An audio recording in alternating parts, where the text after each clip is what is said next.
صلى عليك الله يا فجرا بدا في القبلتين يقر نهجا معلنا صلى عليك الله في أهل السماء وبفضل.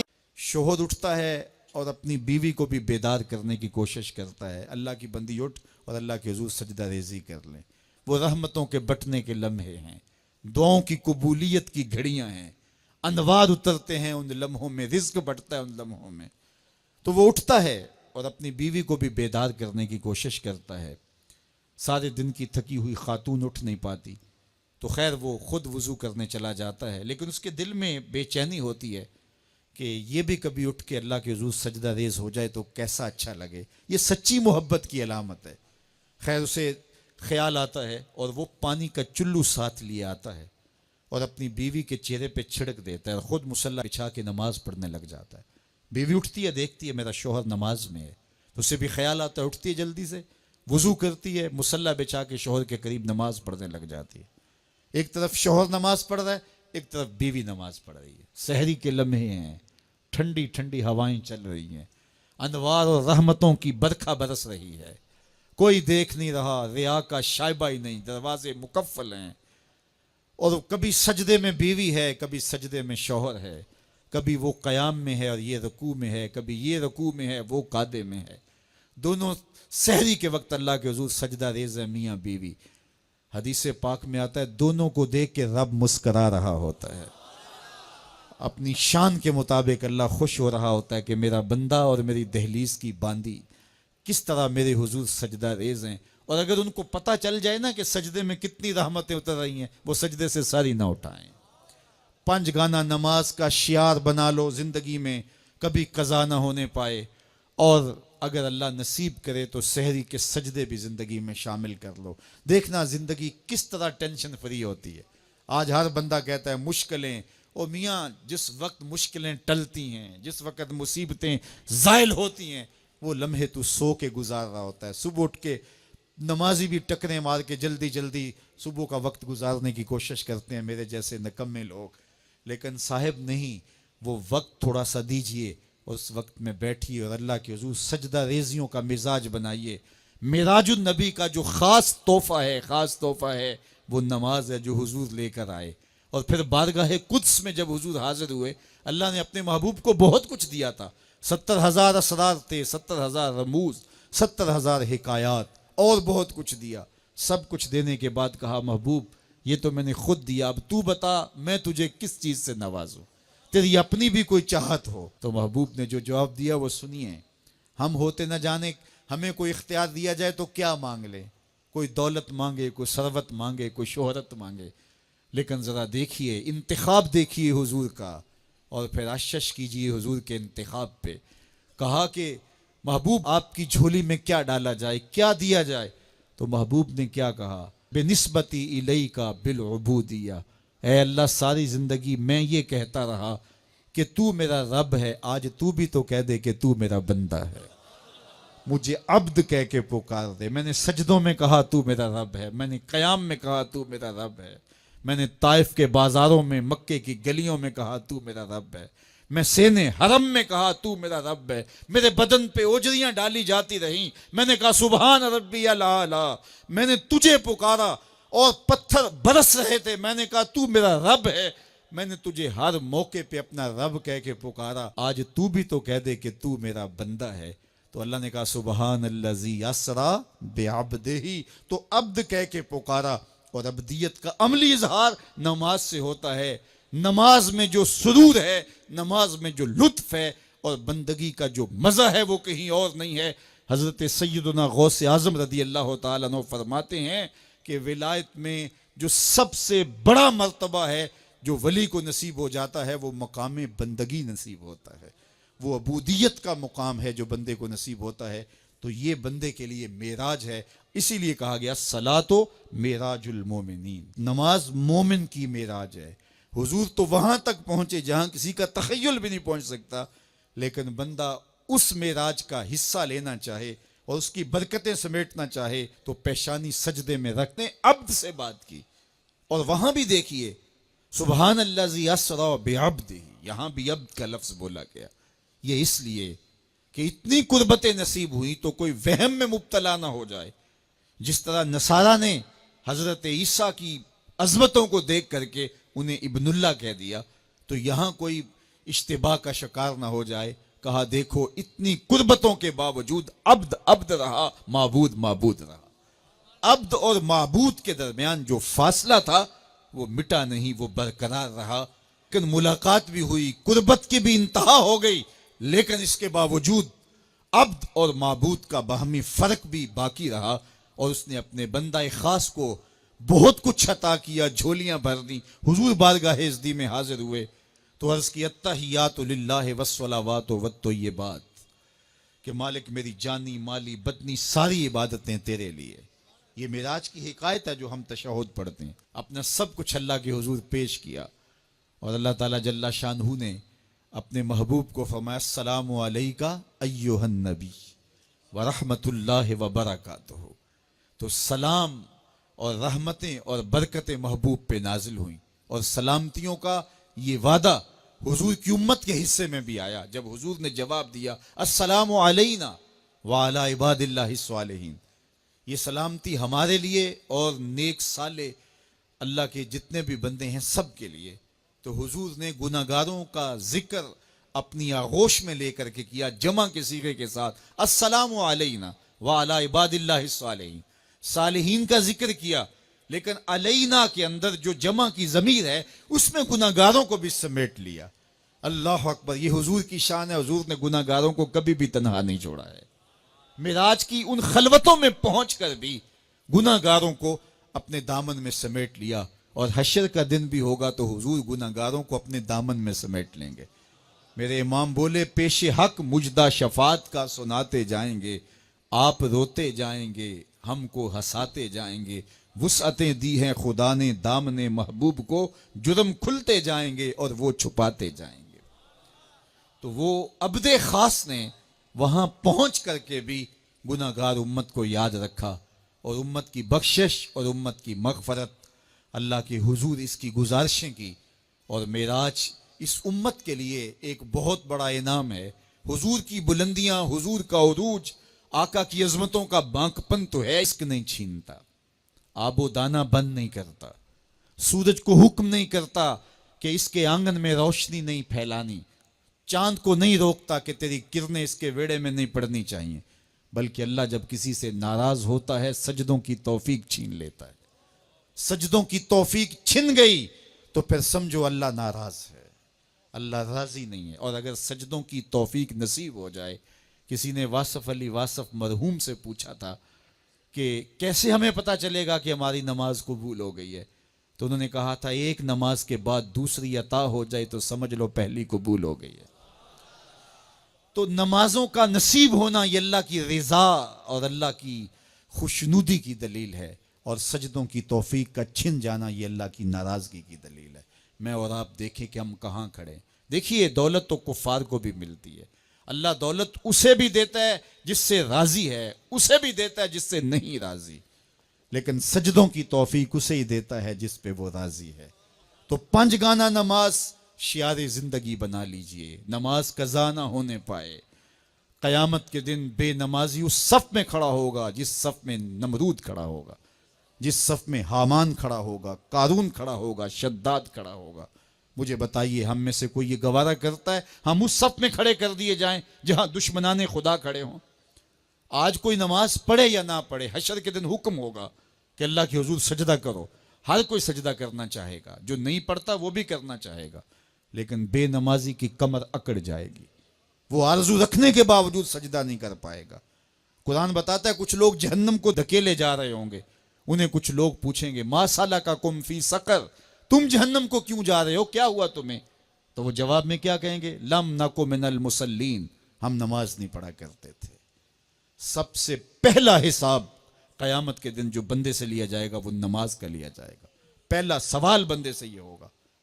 یار چڑیاں بھی رب کی تسبیح بولیں اور اشرف المخلوقات سویا رہے، جب صبح کا وقت ہوتا ہے حشرات الارض بھی بلوں سے نکل کے رب کی تقدیس کے ترانے پڑھ رہے ہوتے ہیں، درختوں کی شاخوں پہ چڑیاں پرندے وہ بھی اللہ کی تقدیس کے ترانے پڑھ رہے ہوتے ہیں، حشرات الارض بھی اس کی تقدیس کے گیت گا رہے ہوتے ہیں، اور اشرف المخلوقات خراٹے لے رہا ہو، اس سے بڑی بد نصیبی کیا ہو سکتی ہے؟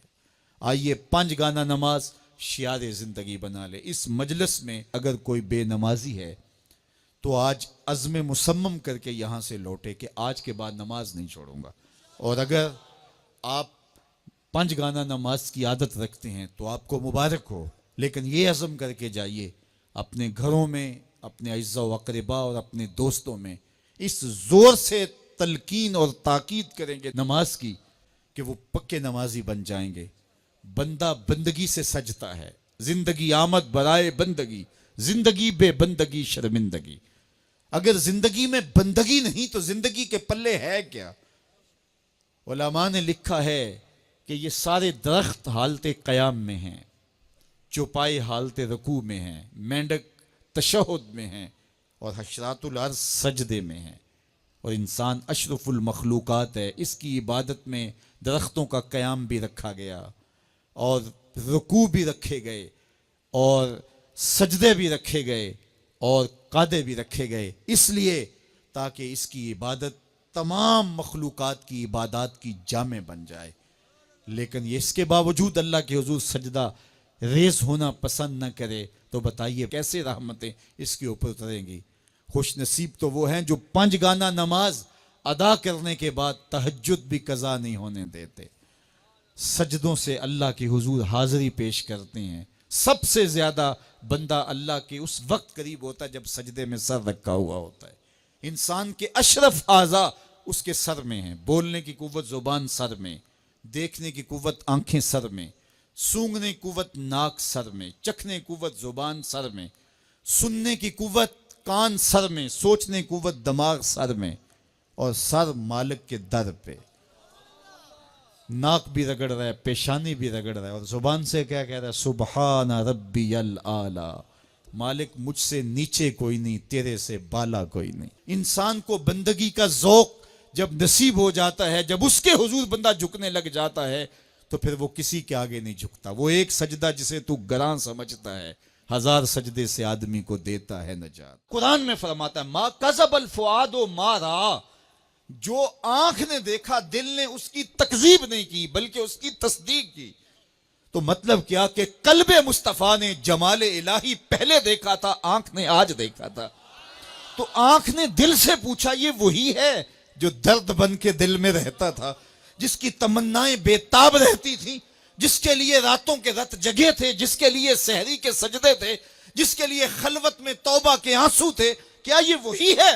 جب دل سے آنکھ نے پوچھا تو دل پکار اٹھا، ہاں یہ وہی ہے۔ یہاں ایک جملہ کہنا چاہتا ہوں، جو دل میں رہتا ہو وہ آنکھوں میں آ جائے، اسے تو معراج کہتے ہیں۔ جو دل میں رہتا ہو وہ آنکھوں میں آ جائے، اسے ہی تو معراج کہتے ہیں۔ ما کذب الفؤاد ما رأى، جو آنکھ نے دیکھا دل نے اس کی تصدیق کی، اس کی تکذیب نہیں کی۔ مطلب کیا؟ دل نے پہلے ہی دیکھا تھا، آنکھ نے آج دیکھا۔ اللہ اکبر! ایسا ہو سکتا ہے کہ آنکھ نہ دیکھے دل پہلے دیکھ لے؟ قبر میں سوال ہوتا ہے من ربوں کا ما دینوں کا، تیرا رب کون ہے، تیرا دین کیا ہے؟ پھر حضور علیہ السلام جلوہ فراز ہوتے ہیں تو پوچھا جاتا ہے ما کنت تقول فی ھذا الرجل، تو ابو جہل کیا کہتا ہے؟ ہاتھ لا ادری، ہائے افسوس میں تو نہیں پہچانتا یہ کون ہے۔ ابو لہب سے سوال ہوتا ہے قبر میں یہ کون ہے؟ وہ کہتا ہے ہاتھ لا ادری، ہائے افسوس میں نہیں جانتا یہ کون ہے۔ اچھا جانتا نہیں تو پتھر کس کو مارتا تھا؟ جانتا نہیں تو کانٹے کس کی راہوں میں بکھیرتا تھا؟ جانتا نہیں تو اوجریاں کس پہ ڈلواتا تھا؟ جانتا نہیں تو بدر میں کس کے مقابل آیا تھا؟ جانتا نہیں تو دار الندوہ میں بیٹھ کے سازشیں کس کے خلاف تیار کی تھی؟ کس کی گرفتاری کے لیے 100 سرخ اونٹ انعام رکھا تھا؟ 300 اوقیہ چاندی کس کے لیے انعام رکھی تھی؟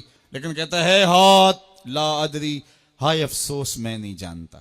یہ کون کہہ رہا ہے؟ جو ساری زندگی میرے حضور کو دیکھتا رہا، آج قبر میں اترتا ہے تو پوچھا جاتا ہے تو وہ کہتا ہے میں نہیں پہچانتا، مجھے نہیں پتا یہ کون ہے۔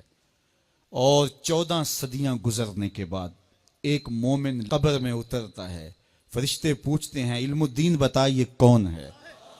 تو وہ کہتا ہے پیچھے ہٹو، پہلے پائے ناز کو چوم تو لینے دو، میں تو مر کے پہنچا ہوں یہاں اس دل ربا کے واسطے. وہ کسی نے کہا نا آئے وہ میرے مزار پہ گھونگھٹ اتار کے, آئے وہ میرے مزار پہ گھونگھٹ اتار کے, مجھ سے تو نصیب اچھے ہوئے میرے مزار کے, یہ تو بخت سور گئے کہ وہ میری قبر پہ آئے. تو کہا کہ یہ بتا کون ہے؟ تو اس نے کہا پیچھے ہٹو, پہلے مجھے قدم تو چوم لینے دو. اگر میں جانتا نہیں تو درود کیوں پڑھتا تھا, اگر پہچانتا نہیں تو قصیدے کیوں گاتا تھا, اگر جانتا نہیں تو جان جیسی متاع عزیز کیوں وار دی تھی. اللہ اکبر, ذرا غور کیجئے. جس نے دیکھا تھا وہ کہتا ہے ہاتھ لا ادری, افسوس میں نہیں جانتا. اور جو صدیوں بعد مومن سالے قبر میں اترتا ہے, عاشق رسول قبر میں اترتا ہے, تو وہ کہتا ہے ساری زندگی میں تو راہیں ہی ان کی تکتا رہا. مجھے تو پیر میر علی شاہ نے پورا نقشہ بتایا تھا. مکھ چند بدر شاہ شانی ہے, متھے چمک دی لاٹ نورانی ہے, کالی زلفت اکھ مستانی ہے, مخمور رکھی ہیں نہ مد بھریاں. یہ تو وہی ہیں, میں تو ساری زندگی ان کے انتظار میں کھڑا رہا. شب ہجر کی سختیاں کوئی اس سے جا کے پوچھے, تیری راہ تکتے تکتے جسے صبح ہو گئی.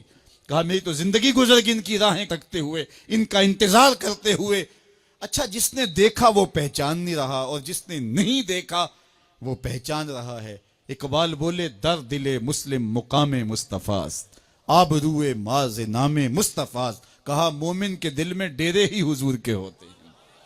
تو ہر مومن کے دل نے تو حضور کو دیکھا ہے, اگرچہ آنکھ نے نہیں دیکھا, دل نے جو دیکھا ہو جب وہ آنکھ میں آئے, یہی تو پھر بانکپن ہے زندگی کا, یہی تو عروج ہے, یہی تو معراج زندگی ہے.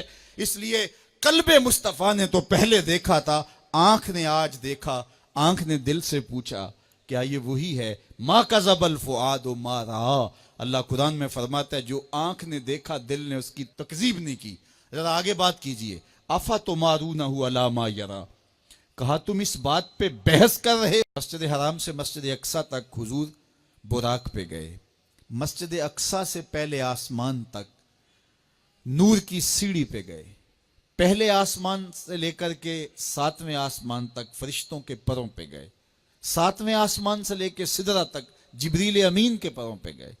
سدرہ سے لے کر جہاں تک اللہ نے چاہا رف رف سبز نوری تخت پہ گئے. یہ 5 مراحل تے مکمل ہو گئے. اب آواز آئی ادن منی یا احمد, تو محبوب کریم نے قدم اٹھایا. ایک قدم اٹھا. ان 5 مراحل میں مسجد حرام سے مسجد اقصی, یہاں سے پہلا آسمان, 7واں آسمان, 7ویں آسمان سے سدرہ, اور وہاں سے جہاں تک رف رف گیا. ان 5 مراحل میں ٹوٹل جتنا فاصلہ طے ہوا تھا, ایک قدم میں اتنا فاصلہ طے ہو گیا. یہ میرے حضور کی رفتار کا عالم ہے. اللہ اکبر. پھر آواز آئی, محبوب آگے بڑھی. حضور نے پھر قدم اٹھایا. تو 5 مراحل اور 5 مراحل کے برابر ایک قدم. ان 6 مرحلوں میں جتنا فاصلہ طے ہوا تھا, ایک قدم میں اتنا فاصلہ طے ہوا. آواز آتی گئی, قدم اٹھتے گئے. بڑا محمد کری ہو احمد, قریب آ سرور ممجد. نثار جاؤں وہ کیا ندا تھی, وہ کیا سما تھا, وہ کیا مزے تھے. اٹھے جو کسرے دنا کے پردے, کوئی خبر دے تو کیا خبر دے. وہ کیا لمحے تھے, کوئی تھا ہی نہیں وہاں, کوئی کیا بتائے. ثم دنا فتدلی. اللہ اکبر. پھر وہ قریب ہوا اور قریب ہوا. اب وہ قربت کا کیا عالم تھا. کوئی پیمانے نہیں ہیں ہمارے پاس, کوئی زاویے نہیں ہیں کہ جن سے اس قربت کو بیان کیا جا سکے. میرے رب نے خود بیان کیا, فکان قاب قوسین او ادنا. کہا کہ کیسی قربت ہوئی جس طرح 2 کمانیں ملتی ہیں. اب 2 کمانوں کے ملنے کا کیا مطلب؟ حضرت امام جلال الدین سیوطی علیہ رحمہ نے فرمایا کہ یہ محاورہ عرب کے مطابق بیان کیا گیا ہے. محاورہ عرب کیا تھا کہ جب 2 سردار قوموں کے آپس میں صلح کرتے تو اپنی محبت کا, اپنی صلح کا اعلان اس طرح کرتے کہ کھلے میدان میں آتے اور اپنی اپنی کمانیں لے کر کے ان کو جوڑتے. بھرے مجمع کے سامنے باقی قبائل کے عمائدین بھی ہوتے, تو کمانیں جوڑ کر کے ان سے ایک مشترکہ تیر پھینکتے. یہ اس بات کا اعلان ہوتا کہ ہم قبیلے 2 ہیں, سردار 2 ہیں, لیکن ہماری باہمی محبت ایسی ہو گئی ہے کہ ہماری کمانیں بھی دو ہیں لیکن ان سے اب نکلنے والا تیر ایک ہی ہوگا. خبردار کسی نے ہمیں چھیڑا، اگر کسی نے ہمیں چھیڑا تو ہمارا دشمن ان کا دشمن ہوگا، ان کا دشمن ہمارا دشمن ہوگا. تو ہماری کمانیں اگرچہ دو ہیں، ہم نے کمانیں جوڑ لی ہیں، ان سے نکلنے والا تیر اب ایک ہی ہوگا. تو امام سیوطی کہتے ہیں یہ محاورہ عرب کے مطابق بتایا گیا کہ جس طرح تم کمانیں جوڑتے ہو اور تمہاری کمانیں دو ہوتی ہیں، نکلنے والا تیر ایک ہوتا ہے. تو کہا سن لو، یہ میرا محبوب ہے اور ہماری کمانیں اگرچہ دو ہیں، کمان ایک نہیں ہوئی. الوہیت اور عبدیت کی کمانیں الگ الگ ہیں لیکن خبردار تیر ایک ہی ہوگا. اب محبوب کریم علیہ السلام ہاتھ میں کنکر پکڑے اور ایسے کفار کی جانب پھینکے. شاہت الوجوہ اللہم عرب قلوبہم وزلزل اقدامہم. حضور کنکر پھینکتے ہیں اور اللہ فرماتا ہے وما رمیتا اذ رمیتا ولیکن اللہ رما. محبوب یہ جو کنکر تو نے پھینکے ہیں یہ تو نے تو نہیں پھینکے، یہ تو میں نے پھینکے ہیں. اس لیے کہ کمانیں دو ہیں، نکلنے والا تیر ایک ہے. ہم یہ نہیں کہتے کہ اللہ اور اس کے رسول کی ذات ایک ہے، اگر یہ کہیں گے تو پھر کچھ باقی نہیں بچے گا. ہم کہتے ہیں ذات ایک نہیں، بات ایک ہے. کمانیں دو ہیں لیکن نکلنے والا تیر ایک ہوگا. اس لیے جس نے رسول اللہ کی اطاعت کی اس نے اللہ کی اطاعت کی، جس نے رسول اللہ کا انکار کیا اس نے اللہ کا انکار کیا، جس نے رسول اللہ سے اعلان جنگ کیا اس نے اللہ سے اعلان جنگ کیا. اس لیے کہا محبوب یہ جو کنکر تو نے پھینکے ہیں یہ تو نے نہیں پھینکے، یہ میں نے پھینکے ہیں. تو اس لیے اللہ اور اس کے رسول کی ذات ایک نہیں مگر بات ایک ہی ہے. تو کہا کہ اتنی قربت ہوئی جس طرح کمانیں جڑتی ہیں. اچھا یہ تو سمجھانے کے لیے تھا. کہا او ادنا، یہ تمہارے سمجھانے کے لیے کہانی بیان کی. باقی رہی بات قربت کی، او ادنا، قربت اس سے بھی زیادہ ہوئی. اب اس کو کیسے بیان کریں؟ یہاں عقل سوختہ پا ہے، یہاں فہم و ادراک دم بخود ہیں کہ کیا بیان کیا جائے. یہ ایک تمثیل تھی. کہا تمہارے سمجھنے کے لیے صرف یہ ہے جس طرح کمانیں جڑتی ہیں، باقی بات قربت کی. او ادنا، قربت اس سے بھی زیادہ ہوئی. دنیا کے اوپر ماں کے پیار کا کوئی بدل موجود ہے؟ وہ کہتے ہیں کہ سمندر کی پاتال تک تو شاید کوئی پہنچ گیا ہو لیکن ماں کے پیار کا کنارہ آج تک کسی کو نہیں ملا. ماں جب بولتی ہے تو اس کے لہجے میں جبریل بولتا ہے. ماں جب مسکراتی ہے تو لگتا ہے جنت کی ساری کلیاں کھل اٹھی ہیں. ماں جب پیار سے دیکھتی ہے تو لگتا ہے آسمان سے رحمتیں اتر رہی ہیں. اللہ کی رحمتوں کا مجسم روپ دیکھنا ہو تو وہ ماں کے پیار کا رنگ ہے.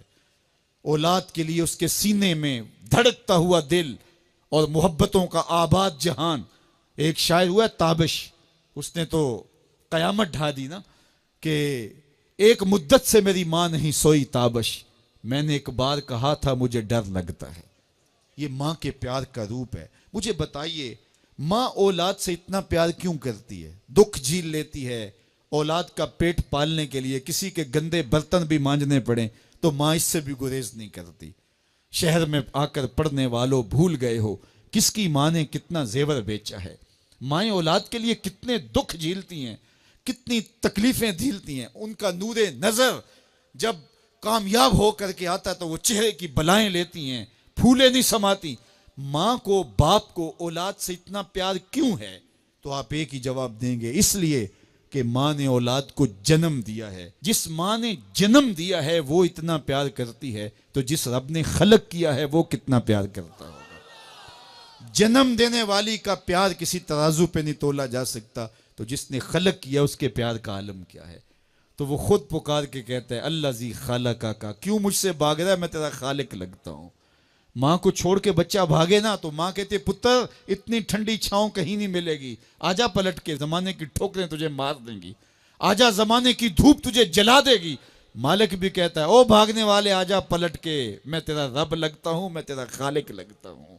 آجا پلٹ کے. اللہ زی خالقہ کا فسوا کا فعدلک فی ای صورت ما شاء رکبک. تجھے صورت دی، تجھے چمکتی آنکھیں دی، تجھے روشن چہرہ دیا، تجھے بولنے والی زبان دی، تجھے سننے والے کان دیے، تجھے کیا کچھ نہیں دیا اور اسی کا در چھوڑ کے بھاگ رہا ہے. آجا شیطان کے ہتھے چڑھ گیا، شیطان تجھے جہنم کے گڑھے میں پھینکے گا جا کے. آجا پلٹ کے، میں تیرے لیے جنت بنا کے رکھی ہے. جنت میں باغ ہیں، وہاں دودھ کی نہریں ہیں، شراب مصفہ کی نہریں ہیں، وہاں تیرے لیے بڑا کچھ ہے، لیکن تجھے بتاؤں وہاں محمد عربی کے ڈیرے بھی ہوں گے۔ آجا جنت میں، آجا پلٹ کے میری رحمتوں کے سائے میں آجا۔ صاحبو بہت وقت گزار چکے، تھوڑا وقت باقی ہے، آئیے اس کے حضور سچی توبہ کر کے اس کی طرف رجوع کریں۔ جانا تو ہے ہی، آج بندگی کا سر جھکانے کے لیے مسجد کا رخ نہیں کریں گے، اس کے حضور نہیں جائیں گے تو کل لوگ اٹھا کے لے کے آئیں گے۔ وہ وقت بھی آنے والا ہے جب تیری آنکھیں ہولے سے بند کر دی جائیں گی، اور جب چٹے لباس میں تجھے لپیٹ دیا جائے گا، ناک میں روئی ٹھونس دی جائے گی۔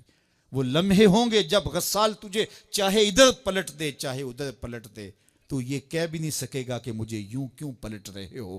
وہ لمحے آنے والے ہیں، وہ گھڑیاں آنے والے، قبل اس سے کہ وہ وقت آئے کوئی حجت باقی نہ رہے۔